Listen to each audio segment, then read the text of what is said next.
Another big name within the anime and manga industry has thrown their hat into the ring with the recent controversy from the anime screenwriter of Bocchi the Rock. And in this case, they outline their own personal history with censorship within the anime industry and talk about how they also had to come to terms with individuals working on their show saying their fan service was quote-unquote noise. At the anime meeting, I had excitedly asked, are we putting mysterious beams of light in the hot spring scenes and removing them for the Blu-ray?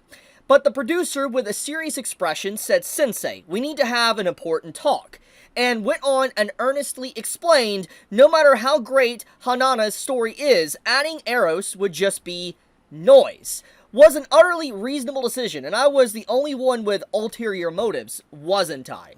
So, this is a comment straight from the author of Konohana Kitan, as you can see here. They also have worked on series like GOSICK, as you can see here. They have done the art for GOSICK back in 2007, and here's some of the stories they've worked on. But one thing of note that is very interesting about the track record from this author and artist is that they have only gotten one anime adaptation, as I can see here. I could be wrong. If there is other information that's not listed here, do correct me on that. But at this time, it seems like they only have worked on one show, which is very interesting, especially when you take a look at, like, their comment here. And what I mean by this is that it's very clear that within the production of the series, this author, this creator, was upset with the handling of their work, and they pretty much had no say about it. They couldn't really veto it, they couldn't really fight back, and if they did fight back, they would probably be completely blacklisted from the anime and manga industry. And I'll get more into that in a second, because that's very important to the Bocchi the Rock drama, which this is technically what this is about. I just want to give some context to this author and what they went through, and why it's very relevant to what is currently going on. But the point is that this author threw their hat into the ring, explained their situation, that they also had to deal with censorship, and this dates back literally to 2017, as you can see here. This is when the series aired, in 2017. A very different time period, honestly. It's very interesting to think that how different of a time period it was, but there's already examples of producers and stuff within the industry going out of their way to force actual change or censorship of a manga, instead of, like, putting light beams or just like a censor bar on it and letting it release in a BD to make more money. They decided to just flat out remove it. And this is something that's very important that I think a lot of people need to be aware of, is that anime traditionally for a very long time, okay? There was anime that came out that was censored, but there was shining beams of light, black bars, whatever. But the thing is that when the actual series came out officially, like if you could pick up a Blu-ray or DVD copy of it, it would come out completely uncensored. For instance, the beams of light would just be completely gone, and the original content that was within the manga that was adapted into the anime would be there. It was a way to get around broadcasting restrictions within Japan, and basically allow series to remain intact as they're supposed to be, but also be able to air as well without being basically, not able to exist. Now, pretty much the producer decided to take the extreme. Instead of being able to make more money potentially from Blu-rays, decided to straight up censor the series. So you can see that there is a lot of dissatisfaction from the offer here, and this is starting to ring out within the industry right now, because you have big names like the director of Gundam, like Gundam SEED for instance, or Cross Ange, commenting on the situation, which I covered in yesterday's video. We even have the Mushoku Tensei Author also talking about the situation, and various other authors as well, directors, animators. It's gotten very massive. I want to reiterate this. Yes, the West is now aware of this, like America, Europe, UK, Australia, you get the point, okay? The West is now aware of it and actively talking about it, but prior to everyone else talking about it, Japan was already heated talking about this in general for a full-on day before anyone else became aware of it, and that is very important here, because we gotta take a quick look at the society, for instance, Japanese culture, and how they handle themselves in a professional manner.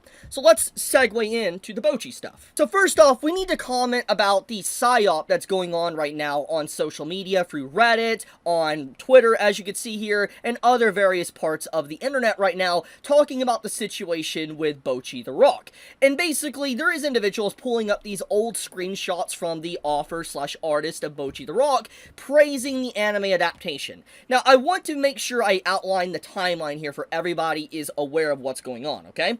Basically, these posts that this individual is showcasing here has no dates associated with them. There is no dates, they're completely cropped out, and they make it look and try to make this entire situation appear as if this is recent tweets from the actual, author and artist of Bocchi the Rock. For instance, if you were to go to their actual account and try to look them up, you will see that they haven't really tweeted or even talked about the situation going on in Japan. In fact, they've only retweeted stuff in the last few days, and it's very clear that they've been online, and they definitely have probably been contacted, or they have seen the conversation because it was trending in Japan, the entire situation. But I think more or less the author's just staying low and not really saying anything.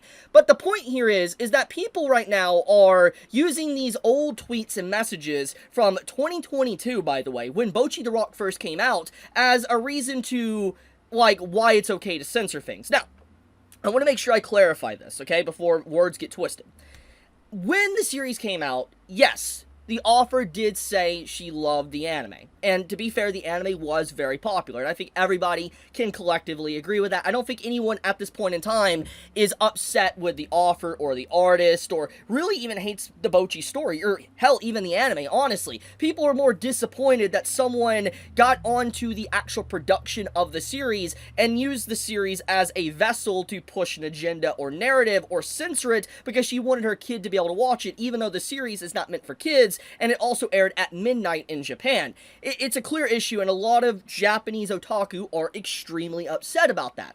The thing, though, is that the author obviously is very polite, and this is a very common trend within Japan, and I think this is something that a lot of people need to take note of, that anyone that has actively seen it for a very long time, or been in the anime and manga industry, or talked about things, or even been in the community, will know that Japan is pretty polite, definitely professionally polite, and when there comes to problems within, like, the workplace or whatever, typically they will ignore it, and they'll suck it up, and they will continue moving on along to be able to get the job done. And so when these issues bubble to the surface, and a lot of people within Japan start talking about this, not just one or two, but a lot of people, and big names at that, that's when you really need to take it seriously. And the reason why we have evidence to actually see this, for one, we gotta think about the situation with animators. Animators is a very well-known and documented situation of being mistreated within the anime industry. There's people that have passed out their desk, people that legitimately don't ever leave their workplace, people complaining about poor work conditions, low pay.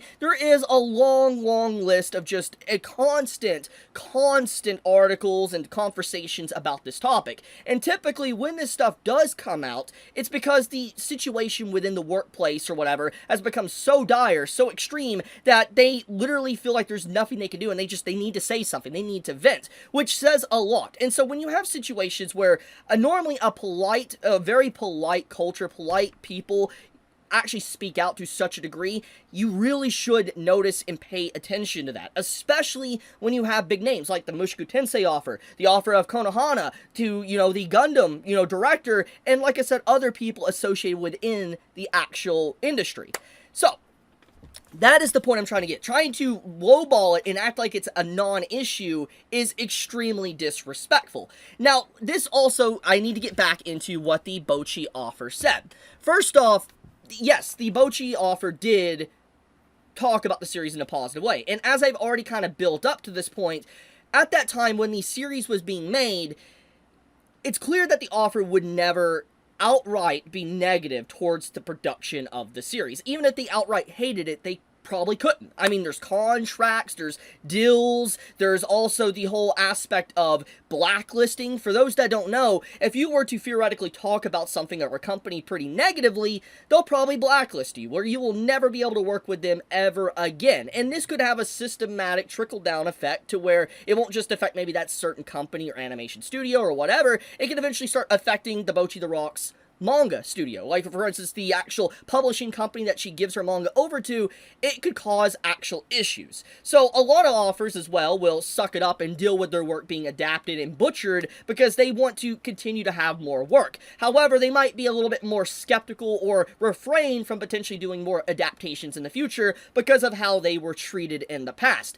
But typically, authors or people in general, they present themselves with a professional attitude. They're not going to outright just be negative about it, even if they completely dislike it. Hell, there is a recent example of this. The situation with the beginning after the end. Look what happened to beginning after the end. It was bad. Very bad. Let's not sugarcoat that. It was very bad this year. And it was very obvious that the author was disappointed. I think anyone could see the reading between the lines. You could see that the author was not okay with what happened to their work. But because of contracts and, actual professional attitude, they had to basically promote it and also say it was okay. And I feel like something like that theoretically could have happened to the Bocchi author. Now, at that time, maybe the Bocchi author was satisfied, but many years have passed since then. It is 2025, almost 2026, and these statements were made in 2022. That is the point I'm trying to make. So there is a massive group right now that is trying to force this narrative that these posts from the author are recent, literally in the last few days, but also that their opinion might not have changed, especially with just the overwhelming amount of support that the author is getting for their original integrity of their work, and how rude that anime screenwriter actually was. First off, there's some more information that came out about the anime screenwriter, which is pretty interesting. I was completely unaware of, and now people are starting to dig up within Japan. And for those that are unaware, this is a Japanese account. So for those that think this is like someone from the West saying this is not. This is someone in Japan saying this. But someone in Japan dug up that the anime screenwriter apparently worked on Tiger and Bunny and Token Rambu. And basically they outline that what's within that show is pretty much the exact same thing of what the anime screenwriter here wanted censored from Bocchi the Rock, aka maybe sexuality of a female character, but in this case, they were completely fine with sexuality of hot guys. Now, I want to go on record and say there's nothing wrong with having, like, hot guys or hot women within anime and manga. I am anti-censorship. I think you should express yourself and all that, and it's completely fine. But the point here is the hypocrisy from the anime screenwriter, that they have worked on these other series and are completely fine with allowing guys to be, like, very sexual looking and everything, but when it comes to a woman just having literally her bochis out, for instance, not even really showing anything, but just in a maid outfit, it's an issue.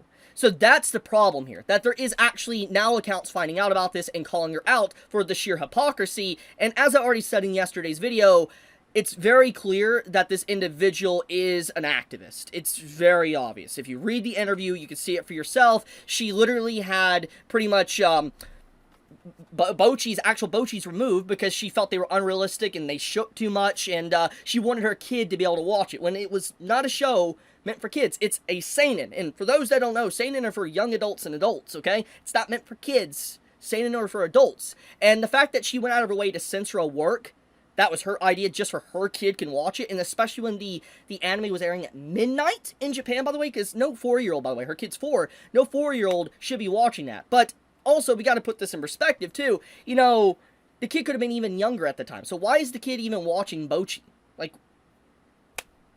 Anyways. So now that the stage has been set and I've explained basically Japan's perspective and what's been going on, there is people within the West now that are actively happy with what happened to Bocchi the Rock and happy that it got censored and that this person within the team actually used Bocchi as a series to push ideology. For instance, we have this individual right here saying, "Can't believe these creeps are getting filtered by Bocchi the Woke." And as you can see here at this current time when the screenshot was made, there's more now than this post when it was first screenshotted, but there is 5,000 likes on this with over 500,000 views. Now, it's very likely it could have been botted to some degree, but the point is that these individuals within these communities are not isolated. It's not just one individual. There's multiple people that are now saying that if you are against censorship, you are apparently a right-leaning individual or you are a tourist.